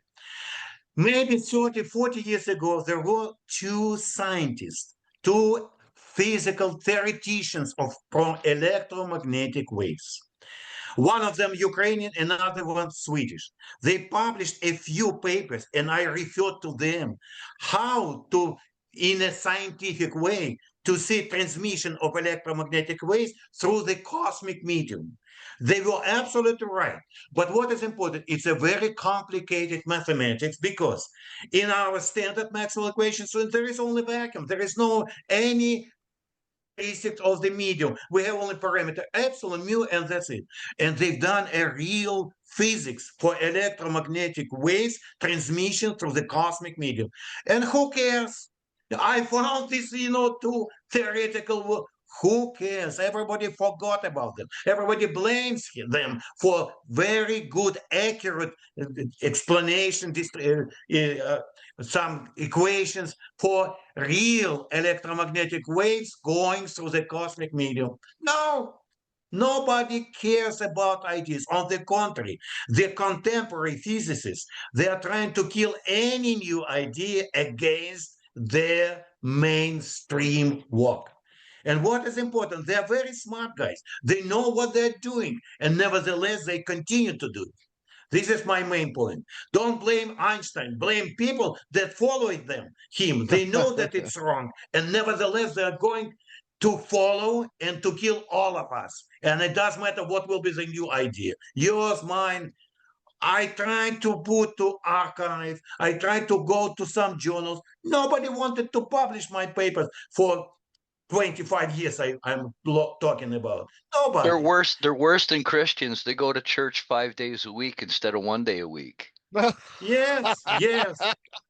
You're absolutely right. I'm so happy we are today on the same wave with electromagnetic waves. Thank you so much, Rick. We found our in common. You see, I am not against electromagnetic waves, electromagnetic plasma, and all this stuff. No, it exists, no doubts about it. Against are the contemporary scientists. You've researched the plasma universe. Scientists. Vlad, you've researched the plasma universe, right? People like Bostic, people like Hannes Alfvén, people like Anthony Peratt, right? You're wrong. I will tell you how I developed my model. I started 24 years ago this model. I knew nothing about cosmology. I'm a lazy physicist by education. I don't know why I started.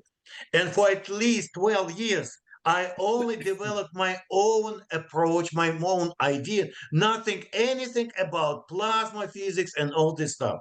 And then I put my first paper on not archive, Visa. It was a very big more than 100 pages, and I combined all my thoughts about new approach without knowing about the other one. And then I started to look around, and I found your plasma theory, some other theories, but later. First of all, I generated my own ideas, and then I compared to the existing ideas in the theory. Okay, we're coming to the end. Development. I'm sorry. All right, we got less than a minute now. All right, I want to thank you. Do you have anything else to add quickly?